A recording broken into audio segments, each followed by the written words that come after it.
jump into it here. SPY's up 0.25%, Q's up 0.1%, IWM up 0.3%. So decent day. I mean, I made some money today. I had a couple good day trades. Obviously, BT was excellent. It was a decent day. Still a little bit disappointed at the same time. Let's take a look at the indices here. So first of all, SPYs and Qs, even though the Qs are only up a little bit today, are getting extended to the upside now. 1, 2, 3, 4, 5 green days in a row. SPYs closing at 441 basically now. Our ADMA is at 336. So SPYs are actually extended to the upside by $5. I would much rather them just relax a little bit. Qs as well. 1, 2, 3, 4, 5, 6 green trading sessions in a row here. 6 green bars in a row. Closing at 368.50 with the ADMA at 363.50. So Qs are extended by $5. So SPYs and Qs are both they're each a little bit extended. The IWM had the biggest initial bounce, but it was from massively oversold territory. So the last few days here, the IWM has just kind of been hanging out in neutral territory between the moving averages and building out a little bit of a wedge. What I really wanted to see, and I guess technically on a percentage basis, I did see it. IWM's up 0.3%, Qs are up 0.1%. So there technically is some relative strength here on a percentage basis. It's going to the Russell, but a little disappointing to me, especially after that first 5-minute candle today was so strong. We saw the relative strength, relative weakness flip pre-market. That was one of the main things I was highlighting in our morning meeting today, where the TLT pulled back significantly from highs. TLT even closed, flat to negative on the day. So TLT pulled back significantly. I forgot I was supposed to put that disclosure up before I did this meeting. Well, I'll do it tomorrow. Anyway, where are we? So anyway, TLT closed down 0.4%. So TLT went from green to red, and even while TLT was actually still positive of 0.3%, we saw the IWM catch a big bid as the Qs actually pulled back down. So the surprise to me, or the disappointment to me, honestly, is that the TLT even continued to go lower today, and the IWM could not sustain that bounce. I wanted to see another real big day of large outperformance from the Russell. We did not get it. So that's really the only disappointment, I think, from the day. Not that there's anything necessarily wrong with this. We're building out this wedge pattern here.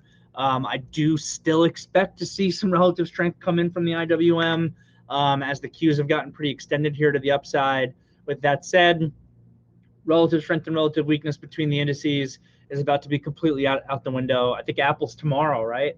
So the next couple of trading sessions here, we're going to have some really big tech stocks reporting after hours, and that's just going to have a huge effect on where the Qs are. And it's just a blanket statement. So everything we're talking about, relative strength, relative weakness, might be totally out the window on these earnings reports.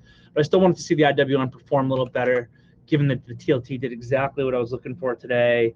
XLF was kind of okay, working its way back up to the, just it's in a tight range within a slightly bigger range. $37 is a huge level still for XLF that we're paying attention to.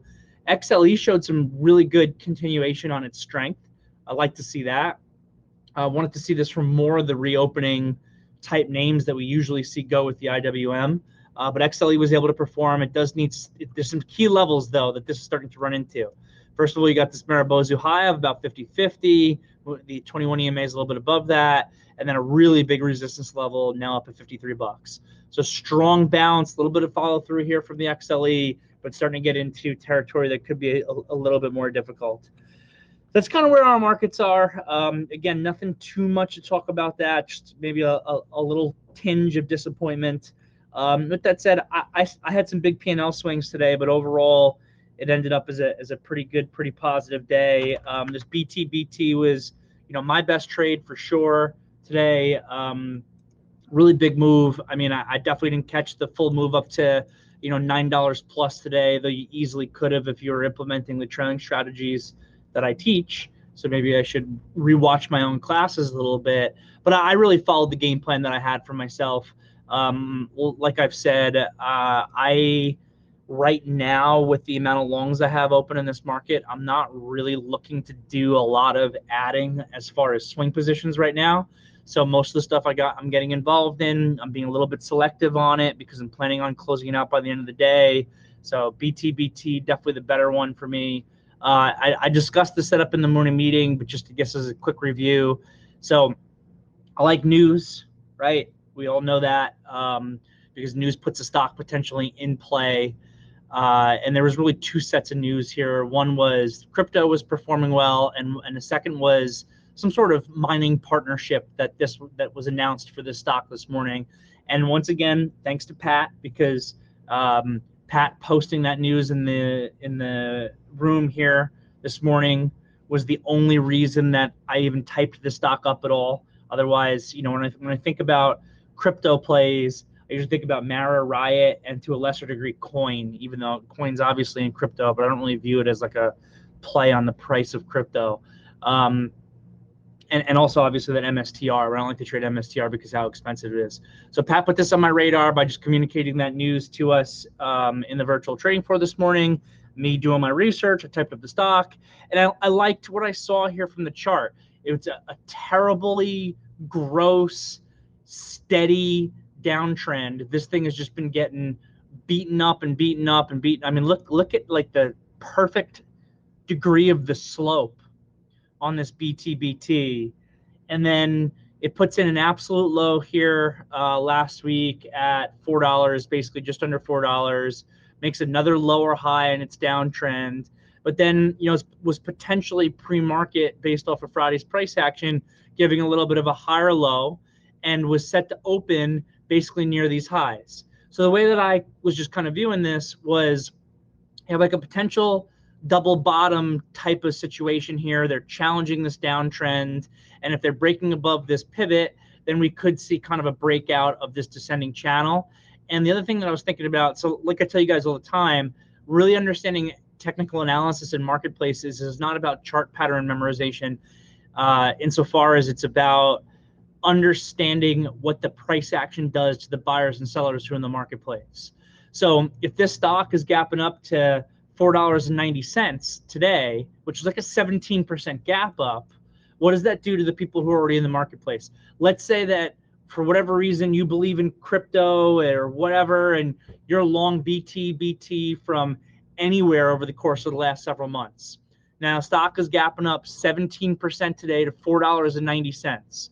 Well, unless you bought in the last 4 trading sessions, you're still significantly out of the money. So those people are going to tend not to sell into that gap up. But at a certain point, if this starts clearing certain pivot highs, I felt it could trigger a short squeeze on any short sellers that had shorted on the way down here as they begin to book profits, and then that can become kind of a feedback cycle to the upside.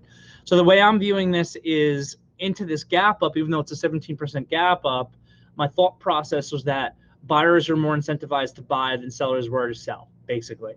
So that's kind of what I liked about it. Basically, it was just a combination of the news, the technicals, and basically had that thought process on it.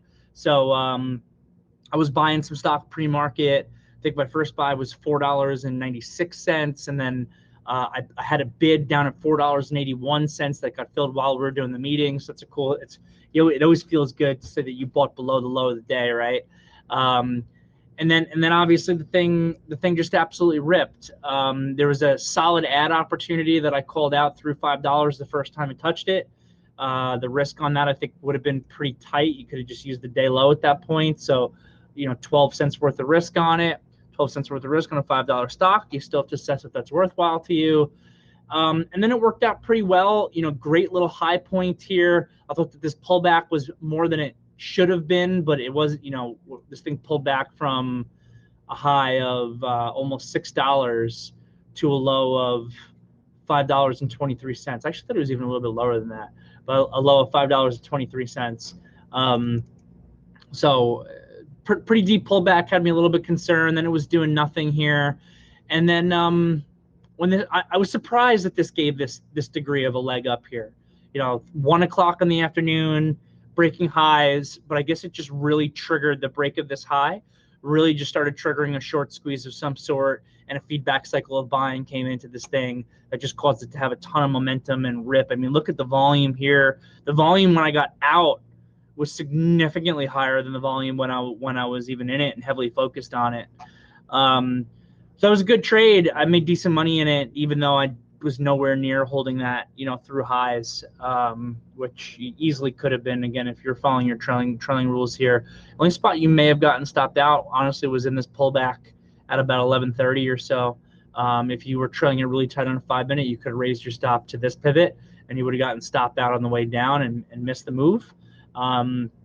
Personally, I had booked enough profit on the way up that I decided to be a bit looser with the stock that I had, so I wasn't raising my stop that tightly. So I didn't get pushed out, and then it worked fantastically well. So traded that.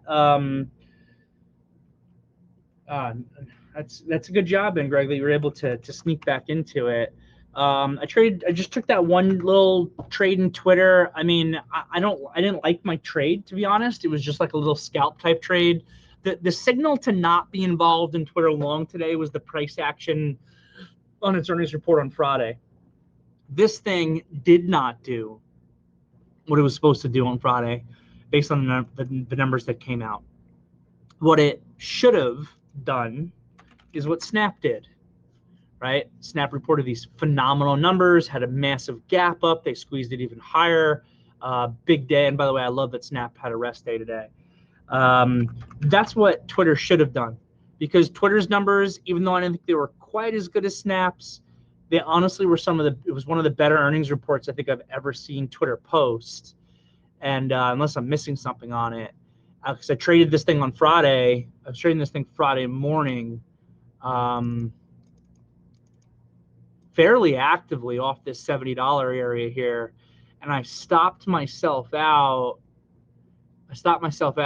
Off this little low here. I kept it really tight because finally it was struggling with the $71, and it broke up on the 71, and then just quickly put in like a little 5-minute shooting star candle. Was ripping down real hard, so I raised my stop to like the low of this more intraday ignition candle, just to make sure I was, I mean, it kind of basically meets my rules because I wasn't in on this first bar.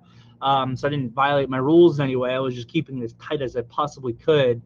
I just didn't think this thing ever should have gotten back to 70, but somehow it did. It held 70. It kind of bounced a little bit, but even this is not this whole area. It's just not where the stock should have belonged. And fine, they sell it off immediately, and maybe I get an opportunity to get some stock here at 70, and then they rip it all the way back, and they close this thing at new highs, and stock is at $75 plus today. Fine, but all that happened was that this thing was a complete failure, and I think that was kind of a signal today that Twitter was just something to avoid. And then very quickly here, these first 3 bars were disgusting. It broke Friday's low. I remember typing it up at one point this morning just because I traded it so much on Friday, just to see what it looked like. And I was just like, oh, this price action is terrible. I don't want anything to do with this. This didn't even react right on its earnings report. And then they crushed this. This 5-minute downtrend here was just this disgusting. It's like always slightly extended but never capitulating, like just a steady, heavy, sloping downward grind until it picked up a little bit here. I think some of you guys might have tried it on the way up. I wasn't really paying as much attention. I know some of you guys mentioned that you had bought it. Not a ton of extension from where it was trading to the 80 MA off of that, and then it accelerated down even further, kind of off of that with an even heavier volume pickup. I still didn't like it, even when I took the trade, but I figured now with the heavier volume pickup on an inside 5 and up, maybe I can get a little retracement trade out of this to somewhere between the 8 and 21 EMA. So I just took this as a tight trade. I actually cheated on the inside 5, which honestly I regretted as soon as I bought it that I did that. Really the right way to buy this would have been to have bought 74 with a 52 out and take like 20 cents risk on it. I bought on this green bar, but within the confines of this bar. I bid in at 61, and it wasn't even doing anything right away. Like I bid in at 60. It wasn't like I got that lucky like inside bid fill and then it went. I got filled at 61. It down ticks to like 57, like sticks around there for a few moments. I'm like, why did I cheat? Why did I cheat on an inside 5 on a stock that's so broken and disgusting here? Like, if maybe I'll be right on the idea, but I was like, I should at least wait for confirmation and not just be buying. I really thought after I bought it, but I already bought it, so I was sticking with the trade. I really thought after I bought it, I was like, you just threw, and I wasn't particularly heavy, but you just threw 9 cents in the garbage on your position here, most likely. And then the inside 5 actually did break up, and it gave good continuation. I booked most of my profit by the 80 MA. I held a little bit more than I initially was looking for, a little bit of a bigger move to the 21. I ended up just selling it more in front of this last pivot high, which is at 68.22. So I offered out in front of 68.22, got out of position, and that was it. Just a little counter trend trade there. I would honestly characterize this as like a B- if I wanted to grade it, like a C+, B- level trade. But it happened to work out, and Brant being involved helped give me a little extra conviction to kind of take it. And so that was pretty much it. Outside of that, just continuing to manage a whole bunch of swings. But BTBT was kind of the day maker for me. And a lot of the other names I'm in were disappointing. I mean, we can look at some of these speculative names. I know we chatted a little bit about INSG this morning. INSG, big disappointment here. Again, I was looking at some of the speculative names from that list that were potentially creating higher lows versus the lows that were put in on like the 19th and 20th. So INSG fit that category. And I also liked that this INSG, for whatever reason, was trading all the way up into the mid-70s, very early pre-market in kind of an unusual fashion. I paid pretty close attention to this thing. So God, maybe this one can wake up and it's a higher low here. And I think the IWM could be strong today. And then this thing just had an inside day. It never even got to where it was pre-market. So that one was a little bit disappointing. The Sumo was another one that's just kind of been in the relatively strong category of the speculative names. It's well off the lows from last week, but this thing was weak and did nothing today. So I basically did nothing with it as well. And you had like your Triple D, also a disappointment. But you could tell very quickly, right? If you were looking at this Triple D, thinking, all right, IWM strength, speculative name strength, maybe a higher low off of Friday's candle, you could tell very quickly here, and right away, these first 2 bars, like, oh, there's something wrong with this. This is not doing what it should be doing. It's not doing what we expect it to do. There is zero confirmation there. There's really zero reason to be in this. The only reason that you should have been in or could have been in my opinion, Triple D at all, is if you believed in the idea so much that you just bought this thing basically the second that it opened versus Friday's low. And I don't hate that trade, by the way. If you're seeing the pre-market relative strength, thinking the IWM can go, you're looking at this name as a potential higher low off of Friday's low. So you're buying this thing here at 9:30 and 7 seconds because you're looking for that strength to come in and for this to give that stronger bounce off that higher low and work its way back up to this 28 pivot high that it put in last week. That trade, I like that trade. But unless you were buying this thing in the first like literally 30 seconds of the day, probably even less than that, because that was your thought process, very quickly here after this first bar, definitely after the second bar, stock was just telling you that it wasn't right, that the money wasn't going into it. There was no, we've seen it enough times over the last couple of months for you guys to know what this looks like, that beautiful green Maribozu comes in on that really high volume just to give that upside continuation. And, we're seeing a lot of our layers of probability come together, and we just didn't see any of that. So, a bunch of these types of stocks that we were originally looking at, possibly pre-market for a trade, they were just kind of dead money. There was really nothing to do with them. Chinese names we could talk about a little bit quick. I was already talking about it on the radio there into the close. The interesting thing to me about the Chinese names is the differences between them, and this is really not what I would have expected. I would have expected them to just further bloodbath and everything, or strong potential bounce in a lot of these things altogether, or if some things were going to bounce and some things weren't, I would have expected the more real stocks to bounce. So I would if DD and EDU or whatever couldn't catch bounces, I would think that then maybe BABA and JD could. What I did not expect, what I would not have expected, would be that DD could bounce off 650 and go up to 850 and huddle around $8 for most of the day. That could happen while JD and BABA are as weak as they were. That really surprises me. I honestly would have thought that there'd be no way that they could have bought this DD up to green and didn't give BABA JD a bounce off that gap down at all. But that's what happened. So that's kind of the surprise to me. And NEO gave a really strong initial move as well. Some of these things were looking decent here at the open, and this eventually rolled over a little bit harder than I would have liked. BABA here, I think somebody called out this little long trade. Now, technically, this is a 5-minute bear flag, but this bear flag ends with an inside 5. That inside 5 breaks to the upside, and it's breaking new highs. Fine, it runs into some difficulties here at the ADMA on the 5-minute chart. That's to be expected, but pulls back, makes a higher low. You then would expect this to really be able to go, especially if at the same time you've got this DD still giving continuation. It's just not what happened. Here there was that initial bounce. So for anybody who took that trade off the 5-minute chart, you caught that initial bounce up, and it just turned into nothing. There was no continuation off this potential higher low, and then it just broke opening lows. And this is why, by the way, though, if you guys hear me in the morning meetings sometimes on the really big gap downs, usually more for the market than for individual stocks, this is why that opening low, that 15-minute low, is so important, because when that opening low breaks, like it did here around 11 o'clock, usually that means that there are real sellers coming in. And that's what I'm seeing here in Alibaba. This was real institutional selling that was coming in and dumping this stock. It was really the same thing with JD. This opening low and JD breaks. This is real institutional selling coming in and dumping JD. I know Kathy's announced or whatever that she's liquidating all of her Chinese companies. I thought that was announced a while ago, though, like a week or two ago. So I'm surprised to see that she's still in that process somehow. I know for a while she was soaking up this PDD. PDD was really never my favorite in the space because they make a lot of counterfeit goods, from my understanding. But BABA, JD, I'm just really surprised. I'm not surprised to see that they sold them off. I'm surprised that they sold them off while they bought up DD. And TAL was all over the place. This thing ended up closing really bad. And like I said, I don't want anything to do with these Chinese education companies.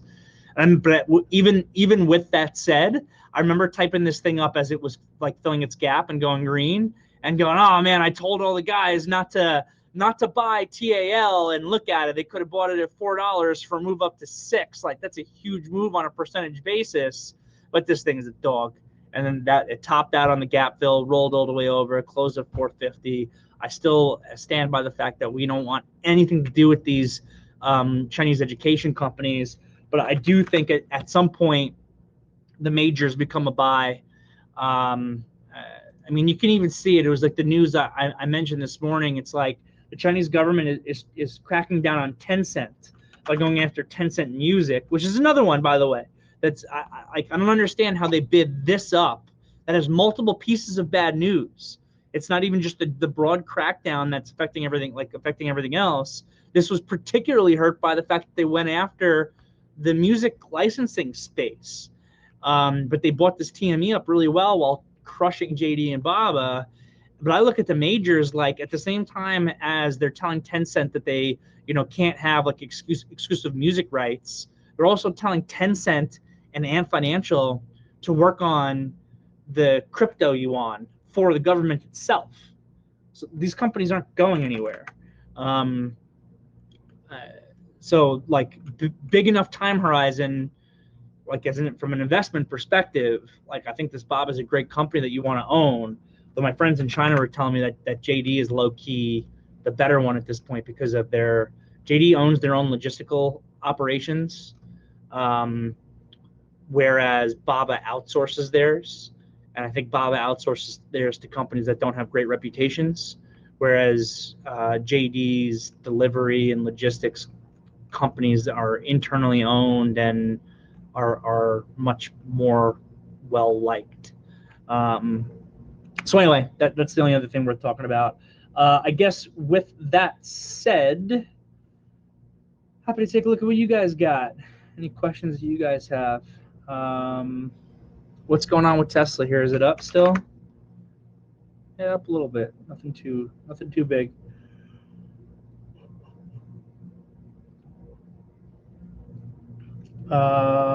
Yeah, trade of the day was BTBT for sure. Pretty crazy move on that thing. Just still scrolling through here for questions. I think this is a question from James asking me about two stocks, SHW and HA. Definitely never heard of HA. What is SHW? Oh, this is Sherwin-Williams. Yeah, I like Sherwin-Williams as a company. I think it's one worth owning for sure. I don't like it as a trading vehicle. I find the stock is and this is just from experience on trading names. Like I even said it this morning. Like I like Walmart. I love Walmart as a company. Even the daily technicals for that break aren't bad. But I've always found the stock to be very difficult from like a short-term trading perspective. So it wasn't that surprising to me to see Walmart give this great initial break and then turn it into nothing, because I know the stock is a difficult stock to trade. And I would put Sherwin-Williams into that kind of same category. I find the stock to be very difficult to trade. It's an expensive name as well, which adds to the difficulty. But overall, if you're in it for some reason, the chart does look solid. It's working its way higher. It's testing a resistance. It's a little bit now extended into a resistance level, so it might have to take pause for a bit. But I like the company. I generally like the chart. It's just not one that I want to trade regularly. And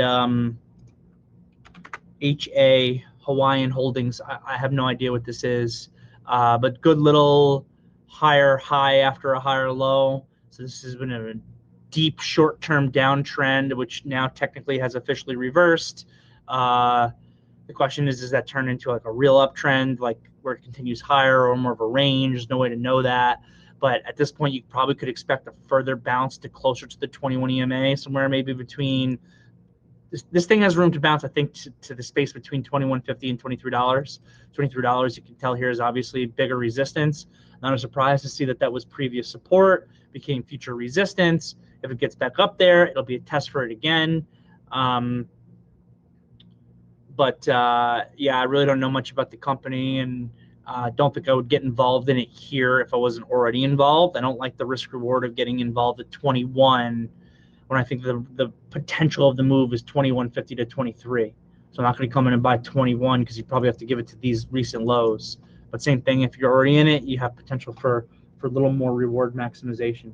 Yeah, tomorrow, Apple, Microsoft, Google, AMD. Can't they spread those names out a little bit more? I can't trade all those. Just so you guys know, I do typically do like a very abbreviated afternoon meeting on Apple earnings day, if not cancel it entirely. I am pretty selective on what stocks I trade after hours, but when I do trade earnings reports, I'm usually trading Apple, Microsoft, and sometimes AMD. So it's very typical for me to cancel the afternoon meeting tomorrow or do an abbreviated one. Apple usually reports at 4:30. So sometimes I do like a quick, if I'm not trading Microsoft, do like a quick afternoon meeting. But I'll re-announce that tomorrow. Steve from Denver, thoughts on UNM? Long if it reaches and holds 28.45 tomorrow. Unum Group. I don't know how I don't know all these. I feel like I should know every company in the S&P 500 at this point. Maybe it's not in the S&P 500. This is another one that I don't know the company here at all or what they do. So this is one of those ones where I would say to you $28 on a closing basis, and then like $28 on a closing basis, and then your like more shorter term trigger is like the space between like 28.25 and 28.50. As we know, sometimes support and resistance levels are areas as opposed to a specific penny, and sometimes you'll hear me because it's an area. I'll say this is your level on a closing basis. So then of course, when it's triggering through $28 for the first time, how do you know if it's going to close above it or not? Obviously you don't. but there are signals, the heavy volume coming in or the option flow. There can be signals that can come in that can tell you, all right, this is the day that I'm actually going to get the close above and not just the trade above failure type of thing. So what I would say about UNM is that this is a stock that you want to see a close above 28, which means that you should watch it as early as 28, and then definitely the space between 28.25 and 28.50 for further upside continuation. But you want to see you want to see the volume come in. You want to see the confirming factors. Definitely something it's an insurance stock. Thanks, Rich. Dan here saying that Wynn Resorts gave us an RDR. Yeah, and held support while doing it. I think MGM, we saw a ton of bear flow coming in. Can't remember if that was Friday or today. Then MGM actually made a little bit of a higher low. These casinos don't look bad. And they're also part of that reopening trade, though, that didn't catch the bid as much as I wanted it to today. But this Wynn Resorts here, potential double bottom type of thing into $100. Good volume today, good bounce today, but still extended enough to the downside that there's plenty of room to the upside. You got some resistance at 110. You got some resistance at 115. But yeah, I like it for some continuation if you're able to get a good price on it, or if you're already in it for sure. Vegas is the other one, right? This is the worst. This is the weakest, I should say, not necessarily the worst. This is the weakest of the three. But this is also an interesting candle that it was able to give this hammer candlestick. It's almost a dragonfly doji, actually. It's like a dragonfly doji on higher volume today. So honestly, I think that all of these casinos are signaling bounces from where they are. And then the question becomes relative strength versus extension, because MGM is the most relatively strong, but it's the least extended to the downside, whereas LVS is the weakest, but it's the most extended to the downside. So which one do you want to go? Well, they're both kind of layers of probability, two separate layers of probability each affecting the trade. So a little bit difficult to answer that question. I probably would prefer MGM over LVS, with Wynn Resorts kind of coming in the middle. That's great information there. Pat is mentioning that some of these casinos have more China exposure than others. So that's important piece of information there that I didn't think about. Vegas being one of the ones with the worst amount of exposure, I take it. Let's see here. Steve saying Wish was disappointing. Yeah, another one of these reopening names that was potentially given a little bit of a higher low. I mean, Wish does. If you guys remember, we talked about how this Wish could act as resistance, and it has. So very, very hard. Disappointing today that it couldn't show some strength off this pivot, but it's into these moving averages. $10 is resistance. I'm not seeing a whole lot of reason to rush into Wish right now unless we're able to see those same things that we always want to be seeing. Yeah, that was with a whole bunch of these names today. Tried to be strong in the beginning of the day and then failed. And that's why I said, still kind of a good day today. I think that as a team we're focused on the right things for the most part. And with the IWM failure, which is the big disappointment, we got out of the way or not involved with a lot of these names that we're looking at that could have been positively affected as far as speculative names go if the IWM caught a bid, and didn't.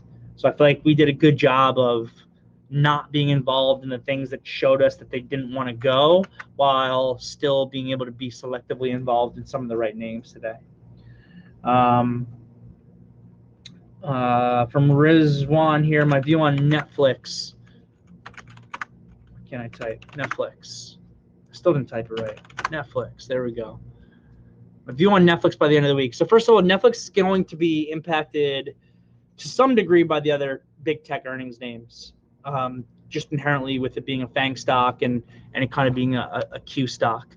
For me, though, Netflix is totally out of play. I do not like this chart at all. So the bull argument is that they should have sold this off much more than they did on their bad earnings. That's the bull argument. The bear argument is, well, this is still a damning candle and it was still bad earnings, right? So for me, especially with the rest of big tech earnings that are going to be happening this week, honestly, Rizwan, I know this doesn't help you, but flip a coin. I think you could flip a coin on this Netflix. Heads, it's higher. Tails, it's lower. So I feel like that there's no advantage. And if there's no advantage, I don't want to be involved. So right now, I have zero interest in being involved in Netflix. Cool. Anybody else have anything for today, or shall we wrap up our Monday?